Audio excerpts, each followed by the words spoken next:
ஆண்டவராகிய இயேசு கிறிஸ்துவின் இனிதான நாமத்தினாலே நான் உங்களை ஆசீர்வதிக்கிறேன். இந்த நாளிலும் கூட நாம் கர்த்தருடைய வார்த்தையாய் தியானிக்க போகிறதான தலைப்பு வெளியே அனுப்பு. வெளியே அனுப்பு என்கின்ற தலைப்பில் கர்த்தருடைய வார்த்தையை தியானிக்க போகிறோம். எதை வெளியே அனுப்ப வேண்டும், யாரை வெளியே அனுப்ப வேண்டும், எது நம்மை விட்டு போனால் நம் வாழ்க்கை ஆசீர்வாதமாக இருக்கும், எது நம்மை விட்டு போனால் நம்முடைய ஜெபங்கள் கேட்கப்படும் என்பதை குறித்து நாம் ஆழமாய் தியானிக்க போகிறோம். சில காரியங்களை நாம் வெளியே அனுப்பினால் மட்டுமே நம் வாழ்க்கை, நம் குடும்பம், நம்முடைய சந்ததிகள் ஆசீர்வாதமாக இருக்கும். இல்லை என்றால் நம்முடைய பாவம், நம்முடைய சாபம் நம்முடைய பிள்ளைகளை தொடர்கிறதாய், அது தொடர்ந்து குடும்பத்தை அழிக்கக்கூடியதாய் காணப்படுகிறது. ஒரு சில காரியங்களை நாம் வெளியே அனுப்ப வேண்டும். எதை வெளியே அனுப்ப வேண்டும்? இதற்காக நாம் எடுத்துக்கொள்ளப் போகிறதான வேத பகுதி 2 நாளாகமத்தின் புத்தகம் 8ஆம் அதிகாரம் 11வது வசனத்தில் சாலமோனை குறித்து சொல்லப்பட்டிருக்கிறது. சாலமோன் கர்த்தருடைய பெட்டி வந்த ஸ்தலங்கள் பரிசுத்தமாக இருக்கிறது, ஆகையால் இஸ்ரவேலின் ராஜாவாகிய தாவீதின் அரண்மனையிலே என் மனைவி வாசம் பண்ணலாகாது என்று சொல்லி பார்வோனின் குமாரத்தியை தாவீதின் நகரத்திலிருந்து தான் அவளுக்கு கட்டின மாளிகைக்கு குடிவர பண்ணினான். இந்த இடத்துல சாலமோன் தன் மனைவி, அதாவது பார்வோனின் குமாரத்தியை என்ன செய்கிறாரா, தாவீதின் நகரத்திலிருந்து அவர் கட்டின மாளிகைக்கு வெளியே அனுப்புகிறாரு. இப்போ பாருங்கள், ஒரு சில காரியங்களை வெளியே அனுப்புனாதான் வாழ்க்கையின் ஆசீர்வாதம் இருக்கும் என்ற ரகசியம் தெரிந்தபடினால் சாலமோன் என்ன பண்ணுறாரு, இங்கே யார் இருக்கக்கூடாது, பார்வோனின் குமாரத்தி. இன்றைக்கும் வாழ்க்கையில் சகோதரனே சகோதரியே, உங்கள் வாழ்க்கையில் தேவையில்லாத காரியங்கள் இருக்குமானால் அதை வெளியே அனுப்பவில்லை என்றால் உங்கள் வாழ்க்கையில் இருக்கிற மேன்மைகளை நீங்களே கெடுத்துக்கொள்வீர்கள். நீங்களே உங்கள் குடும்பம் கெட்டுப்போக காரணமாக இருப்பீர்கள். சில காரியங்களை இந்த சாலமோன் அனுப்புகிறான். இது ஒரு மனிதனை அனுப்புவது மட்டுமல்ல, சில காரியங்கள் ஆழமாக இதற்குள் காணப்படுகிறது. இப்போ இந்த இடத்துல என்ன இருக்குது? இந்த இடத்துல யார் இருந்ததுனால இவன் பார்வோனின் குமாரத்தை அனுப்புனா? இஸ்ரவேலின் ராஜாவாகிய தாவீதின் அரண்மனை. இந்த இஸ்ரவேல் என்றால் கர்த்தரின் இளவரசன் என்ற அர்த்தம். தாவீது அன்பிற்குரியவன், பிரியமானவன் அர்த்தம். அப்போ பாருங்கள், கடவுளுடைய இளவரசன் இருக்கிற இடத்துல, அன்புக்குரியவர்கள் இருக்கிற இடத்துல, பிரியமானவர்கள் இருக்கிற இடத்துல தேவையில்லாத ஆள் இருக்கக்கூடாது, தேவையில்லாத குணாதிசயங்கள் இருக்கக்கூடாது என்பதை இது காண்பிக்கிறது. அப்போ இந்த இடத்துல கர்த்தருடைய பெட்டி இருக்கிற இடம். இப்போ நாம் தான் கர்த்தருடைய பெட்டி, நாம் தான் அவர் வசிக்கும் ஆலயம், நாம் தான் இயேசுவின் அரண்மனை. இதற்குள் எகிப்தின் வல்லமை இருக்கக்கூடாது, இதை வெளியே அனுப்பிவிட வேண்டும். இன்றைக்கு எகிப்தின் வல்லமை உங்கள் வாழ்க்கையில் இருக்கிறதா, குடும்பத்தில் இருக்கிறதா, உங்களுக்குள் இருக்கிறதா? அதை வெளியே அனுப்பினால் உங்கள் வாழ்க்கை, உங்கள் குடும்பம் ஆசீர்வாதமாக இருக்கும். இந்த எகிப்தின் வல்லமை எதை காண்பிக்கிறது? இருதய கடினம், கல்லான இருதயம், அவிசுவாசம், மந்திரவாதம், எவ்வளவு அற்புதங்கள் நடந்தாலும் அதை விசுவாசிக்க முடியாத அவிசுவாசம். இதுதான் எகிப்தின் வல்லமை. பார்வோனின் குமாரத்தின்னு சொல்லப்படுறது இன்றைக்கி இருதயத்திற்குள்ள ஒரு கடினமான ஒரு சூழ்நிலை. இருதயத்தை கடினப்படுத்தி வச்சுக்கிறது. இருதயத்தில் பல யோசனை, இருதயத்தை மனிதர்களுக்கு ஏற்றாற்போல் திருப்புவது, இருதயத்தை தனக்கேற்றாற்போல் சார்ந்து வாழ்வது, கல்லான இருதயம். இந்த இருதயத்திற்குள்ள உணர்வு இருக்காது, இந்த இருதயத்திற்குள்ளே என்ன இருக்காது, அன்பு இருக்காது. இது கல்லான இருதயம். அது மட்டும் இல்லை பாருங்கள், அவிசுவாசம், மந்திரவாதம், இதற்கெல்லாம் துணை போகிறது. அவிசுவாசமான காரியங்களை விசுவாசிக்கிறேன்னு சொல்லி அவிசுவாசமாக இருக்கிறது. இதையெல்லாம் வெளியே அனுப்புனால் உங்கள் குடும்பம் ஆசீர்வாதமாக இருக்கும், உங்கள் வாழ்க்கை ஆசீர்வாதமாக இருக்கும், உங்கள் பிள்ளைகள் ஆசீர்வாதமாக இருப்பார்கள். உயிர்த்தெழுந்த இயேசுவானவர் பாருங்கள், சில காரியங்களை குறித்து கடிந்து கொள்கிறார். ஆண்டவர் பூமிக்கு வந்தார், அநேக அற்புதங்களை செய்தார், அதை ஜனங்கள் கண்டார்கள். மரித்து உயிரோடு எழும்புகிறார். எழும்பின பிறகு ஒரு காரியத்தை குறித்து அவர் எச்சரிக்கையாக சொல்லுகிறார் பாருங்கள். மார்க் எழுதின சுவிசேஷம் 16ஆம் அதிகாரம் 14வது வசனத்தில் அவர் அவிசுவாசத்தையும் இருதய கடினத்தை குறித்தும் கடிந்து கொண்டார் என்று சொல்லப்படுது. ஏன்? இந்த அவிசுவாசமும் இருதய கடினமும் தேவனுடைய பார்வையில் ஒரு பெரிய மேன்மையை கொண்டு வராது. இதுதான் உங்களுக்குள் இருக்கும் பார்வோனின் குமாரத்தி. இதுதான் எகிப்தின் வல்லமைன்னு சொல்லலாம். இதுதான் பார்வோனுடைய குணம். யாருக்குள்ள இருதயம் கடினம் இருக்கோ, அவிசுவாசம் இருக்கோ, அவர்கள் எங்கே இருக்கிறாங்க? அவங்க இன்னும் ஒரு சில காரியங்களை வெளியே அனுப்பலை. அப்போ உள்ளுக்குள்ளே ஒரு சில காரியங்கள் இருக்குது. உள்ளுக்குள்ளே இது இருக்கும்போது குடும்பத்தை அழித்து விடும். இது பார்வோனின் சுபாவத்தை காமிக்கிறது. பாருங்கள், இன்னும் சிலர் பார்வோனின் சுபாவத்தை வைத்து கொண்டு தான் வாழ்ந்து கொண்டு இருக்கிறார்கள். வெளியே பார்த்தா வேறு வாழ்க்கை, உள்ளுக்குள்ளே பார்வோனின் சுபாவம். நம்முடைய இருதயம் கடினம் இருந்தால், நமக்குள் அவிசுவாசம் இருந்தால், நம்முடைய ஜபங்களுக்கு பதில் கிடைக்காது. எவ்வளவு தான் ஜபித்தாலும் சரி, எவ்வளவு மணி நேரம் ஜபித்தாலும் சரி, எப்படி நீங்கள் உபவாசித்தாலும் சரி, உங்களுக்குள் இருதய கடினமும் அவிசுவாசமும் இருக்கும் பொழுது உங்களுடைய ஜபங்கள் கேட்கப்படாது. அப்போ இதை வெளியே அனுப்புனாதான் ஜபத்துக்கு பதில் உள்ளே வரும். தேவையில்லாத இந்த இருதய கடினம், அவிசுவாசம், கல்லான இருதயம், இது எல்லாம் வெளியே அனுப்புனாதான் நமக்கு ஆசீர்வாதம் உள்ளே வரும், ஜபங்களுக்கு பதில் உள்ளே வரும். அப்போ எதை வெளியே அனுப்பணும்? அவிசுவாசத்தையும் இருதய கடினத்தையும் வெளியே அனுப்பணும். பாருங்கள், அப்போஸ்தலர் நடபடிகள் 7ஆம் அதிகாரம் 22வது வசனத்தில், மோசே எகிப்தினுடைய சகல சாஸ்திரங்களினாலும் கற்பிக்கப்பட்டு வாக்கிலும் செய்கையிலும் வல்லவனானான். பாருங்கள், எகிப்தின் சாஸ்திரம். இந்த மோசேன்ற மனுஷன் இந்த எகிப்துக்குரியவன் தான் அவன். ஆனால் இது எல்லாத்தையும் வெளியே அனுப்பிச்சிட்டான் பாருங்கள். எகிப்தில் தான் பிறந்த பிறகு வளர்க்கப்படுகிறான், வாலிபனாகிறான், அதுக்கப்புறம் புத்தி தெரிகிறான். ஆனால் ஆண்டவர் இயேசு மட்டும்தான் என்னுடைய வாழ்க்கை, அவர் மட்டும்தான் என் ஜீவனுக்கு உத்தரவாதம், அவர் மட்டும்தான் என் குடும்பத்திற்கு பாதுகாப்பு, அவர் மட்டும்தான் என்னை நடத்த முடியும்ன்ற எண்ணம் இவனுக்குள் வந்த உடனே அவன் எகிப்தின் சாஸ்திரங்கள் கற்று தேர்ந்தவன், ஞானவான், அதை விட்டான். இந்த எகிப்தின் சாஸ்திரம் நேரம் பார்ப்பது, நாள் பார்ப்பது, திசை பார்ப்பது, சகுனம் பார்க்கறது, ராவுகாலம் பார்க்கறது, யமகண்டம் பார்க்கறது, இது எல்லாமே எகிப்தின் சாஸ்திரங்கள். இதை வெளியே அனுப்பணும், துரத்தி அனுப்பணும். இதை பார்த்துக்கிட்டு உட்காந்துருந்தீங்கன்னு வச்சுக்கோங்க, இயேசு உள்ளே வரவே முடியாது. அதெல்லாம் வெளியே அனுப்பணும். மோசே கர்த்தரால் தெரிந்து கொண்ட பிறகு எகிப்தின் சாஸ்திரங்களை வெறுக்கிறான், தன் இருதயத்தை விட்டு வெளியே அனுப்பிட்டான். பாருங்கள், அதுபோல் நம்முடைய இருதயத்தை விட்டு தேவையில்லாத காரியங்களை அனுப்பணும்.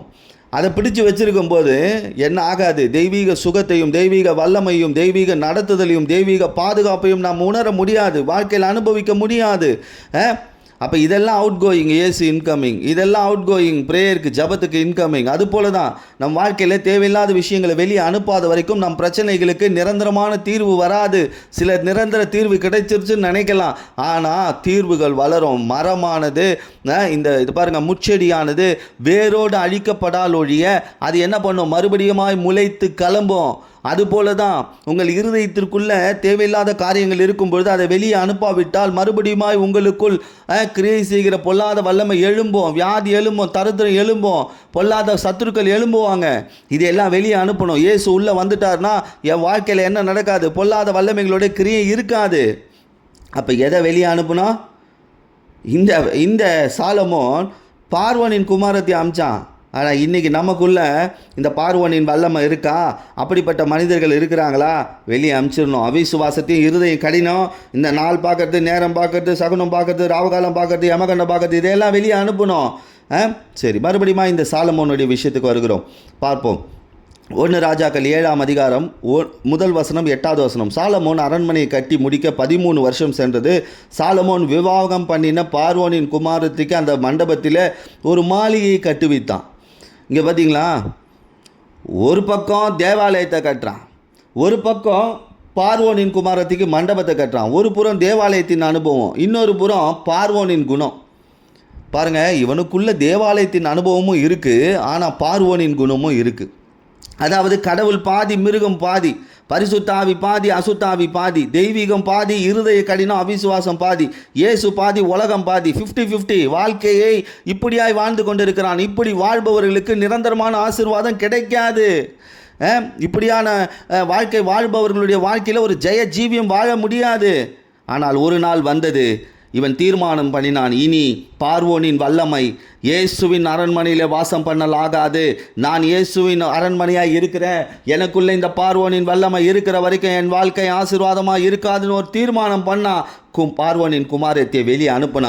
இன்றைக்கு நீங்கள் தீர்மானம் செய்யுங்கள், என் வாழ்க்கையில் இருதய கடினம் அபிசுவாசம் காரியம், இந்த நாள் பார்க்கறது, நட்சத்திரம் பார்க்கறது, இந்த ராவுகாலம் பார்க்கறது, யமகண்டம் பார்க்கறது, திசை பார்க்கறது, இதெல்லாம் நான் வெளியே அனுப்புவேன். வெளியே அனுப்பும்பொழுது என் வாழ்க்கை ஆசீர்வாதமாக இருக்கும். இயேசு எனக்குள்ளிருந்து என் வாழ்க்கையின் இருளை வெளிச்சம் சந்தோஷமாய் மாற்றுவார். ஆண்டவர் பார்வோனின் வல்லமையை குணத்தை வெளியே அனுப்ப மாட்டார். நாம் தாங்க இதை வெளியே அனுப்பணும். இவன் பாருங்க, இவன் வாழ்க்கையில் இந்த பார்வோனின் வல்லமை சேர்க்கப்பட்டுருச்சு. எப்படியோ ஒரு சிலருக்கு குடும்ப வாழ்க்கையில் தேவையில்லாத ஆளோட ஐக்கியம் ஆயிரும். தேவையில்லை, அதை எப்படி சரி செய்யறதுன்னு செய்ய முடியாது. ஆனால் அது ஆண்டவர் இயேசுவின் நாமத்தினால அதை வெளியே அனுப்பணும். ஏன்னா பாருங்கள், இங்கே ஆண்டவர் வெளியே அனுப்பலைங்க. ஆண்டவர் வெளியே அனுப்பலை பார்வோனின் குமாரத்தியை.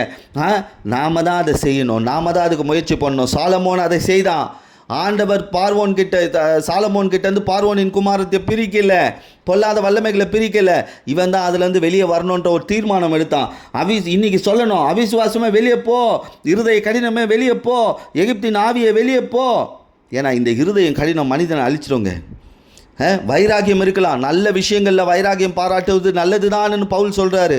வைராகியம் இருக்கலாம், ஆனால் இருதய கடினம் இருக்கக்கூடாது. எரேமியா 7:26 அவர் சொல்லை கேளாமலும் தங்கள் செவியை சாயாமலும் போய் தங்கள் கழுத்தை கடினப்படுத்தி பொல்லாப்பு செய்வது.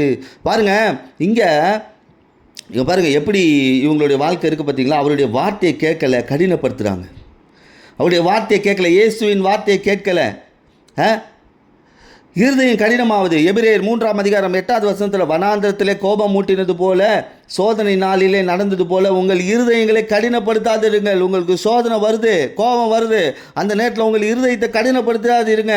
இந்த இருதய கடினம் நமக்கு வேண்டாம். இந்த இருதய கடினம் நமக்குள்ளே இருக்கும் பொழுது நம் வாழ்க்கையில் தெய்வீகத்தை உணர முடியாது. அதே போல் அவிசுவாசம். மார்க் 9:24 அந்த அவிசுவாசத்தை குறித்து சொல்கிறா பாருங்க. விசுவாசிக்கிறேன் ஆண்டவரே, என் அவிசுவாசம் நீங்கும்படி உதவி செய்யும் என்று கண்ணீரோடு சத்தமிட்டு ஒரு மனுஷன் வரான். எனக்குள்ள அவிசுவாசம் இருக்குது, இது நீங்கும்படி நீங்கள் ஜெபம் பண்ணுங்க, இதை சரி பண்ணுங்கன்னு ஜெபிக்கிறான் பாருங்க. சத்தமிட்டு அழுகுறான் பாருங்க, சொல்கிறான் பாருங்க. இன்னைக்கு ஆண்டவர்கிட்ட சொல்லணும், என் இருதய கடினத்தை மாற்றும் ஆண்டவரே, என்னுடைய வாழ்க்கையில் இருக்கிற அவிசுவாசத்தை நீர் மாற்றும். ஏனெனில் இது வெளியே போகாவிட்டால் நான் தெய்வீகத்தை உணர முடியாது, ஆவிக்குரியவனாய் வாழ முடியாது. அது ஒரு நாள் என்னை அழித்து விடும். நான் இயேசுவின் அரண்மனையாக இருக்கிறேன். இந்த அரண்மனைக்குள்ள பொல்லாத வல்லமைகள் வந்து அழிப்பதற்கு நானே இடம் கொடுத்தது போல ஆகும். நான் வெளியே அனுப்பாத பட்சத்தில் என் குடும்ப அழிவிற்கு நான் தான் காரணம். நான் வெளியே அனுப்பும் பட்சத்தில் என் குடும்பம் ஆசீர்வதிப்பதற்கு நான் தான் காரணம். நீங்கள் கடவுள் பாதியா, மிருகம் பாதியா, விசுவாசி பாதியா, அவிசுவாசம் பாதியா, தெய்வீகம் பாதியா, இருதயம் கடினம் பாதியா, இயேசு பாதி, உலகம் பாதியா? நீங்களே தீர்மானித்துக் கொள்ளுங்கள் எது உங்களுக்குள் இருந்து ஆளுகை செய்து கொண்டிருக்கிறது என்று. இந்த எகிப்தின் வல்லமை, இதை குறித்து நான் உங்களுக்கு சொல்கிறேன். வெளியே அனுப்பணும்னு சொன்னேன் இல்லையா? இந்த எகிப்தின் வல்லமை, இந்த எகிப்தின் ஆவி, இதை வெளியே அனுப்பலைன்னா ரொம்ப பிரச்சனை தாங்க. அப்படி அனுப்பல என்ன நடக்கும்? இது நமக்குள்ளே இருக்கும்போது என்ன நடக்குமா? ஏசாயா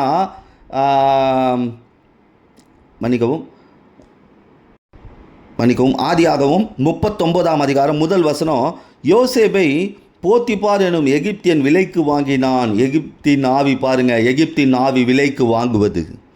உங்களை விலைக்கு வாங்கிறோம். எகிப்தின் ஆவி என்ன பண்ணோம்? விலைக்கு வாங்கும், அடிமைத்தனம் படுத்தோம்.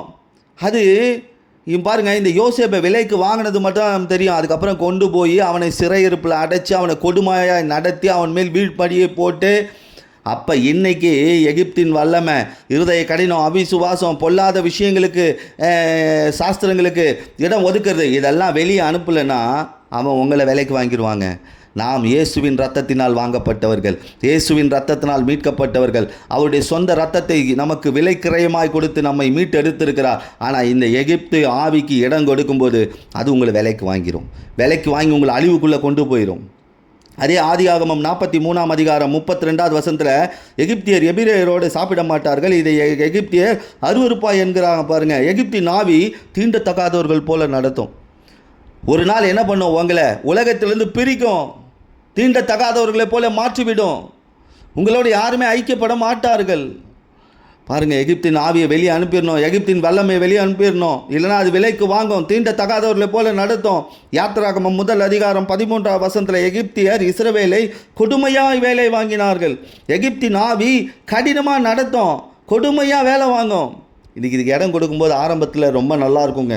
ஆனால் போக போக போக உங்கள் வாழ்க்கை கடினமாய் மாறிவிடும். கொடுமையான காரியங்களை காண்பீர்கள்.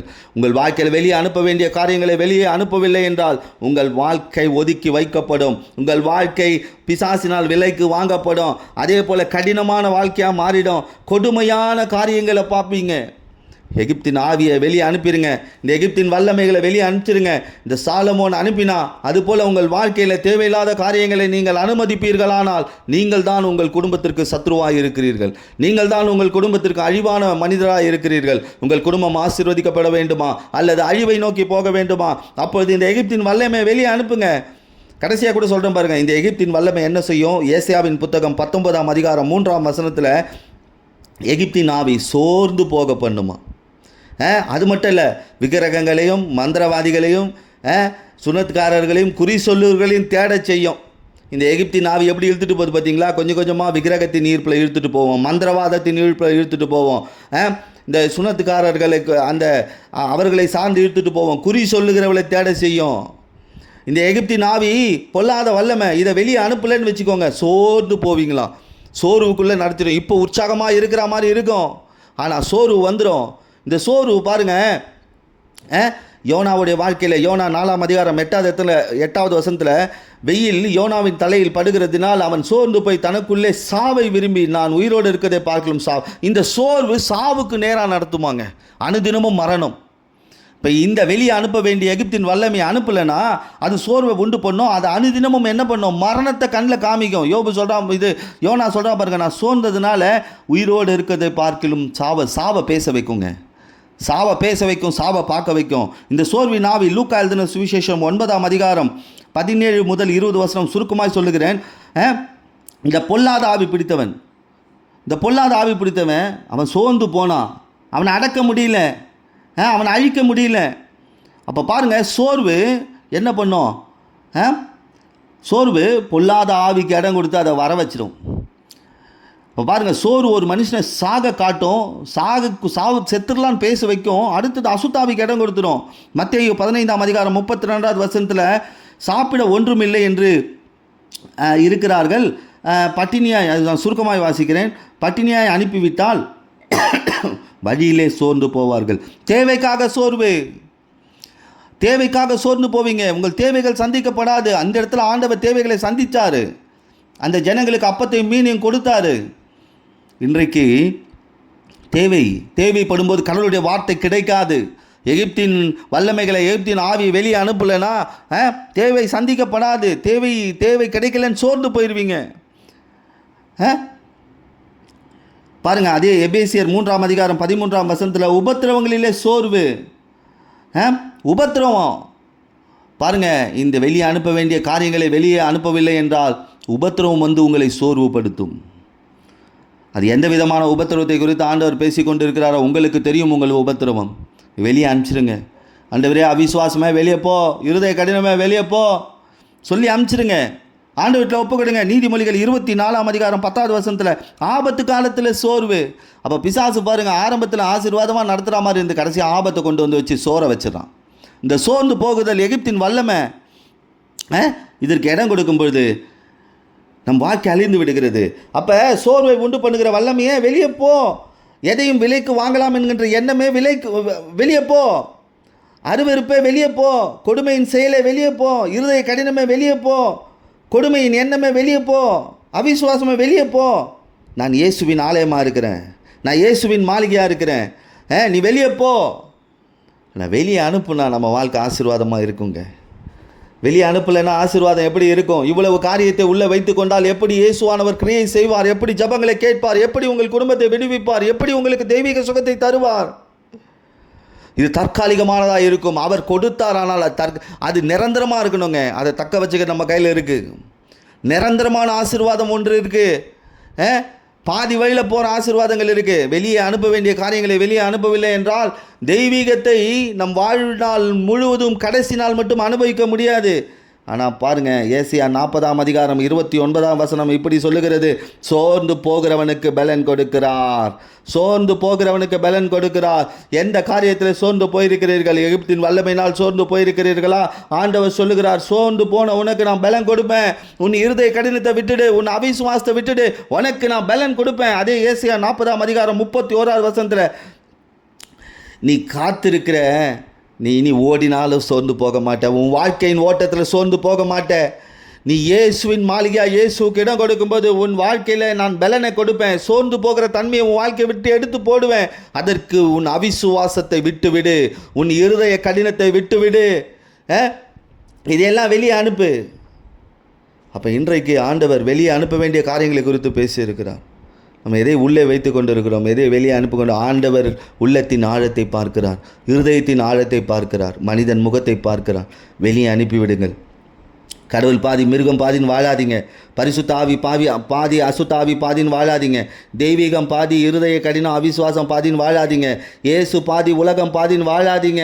இன்றைக்கு ஆண்டவர்கிட்ட ஒப்பு கொடுங்க. ஆண்டவரே, இந்த எகிப்தின் வல்லமைக்கு நான் இடம் கொடுத்திருந்தால், சோர்விற்கு இடம் கொடுத்திருந்தால், விலைக்கு வாங்குகிற அனுபவத்திற்கு இடம் கொடுத்திருந்தால், மற்றவர்களை தீண்டத்தகாதவர்கள் போல நான் நடத்தி இருந்தால், இருதய கடினமாய் என்னுடைய இருதயம் இருந்தால், ஆண்டவரே இது எல்லாத்தையும் நீங்கள் எடுத்துக்கோங்க. ஆண்டவரே, இன்றைக்கு நான் ஒப்பு கொடுக்குறேன். இந்த சிலுவை என்று நான் ஒப்பு கொடுக்குறேன்.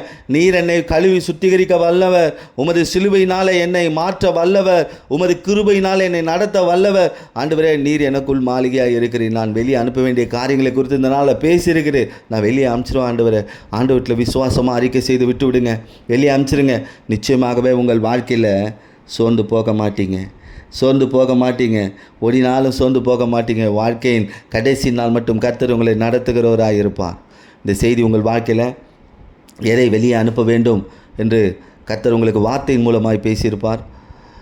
வெளியே அனுப்புங்கள். இயேசுவோடு வாழுங்கள்.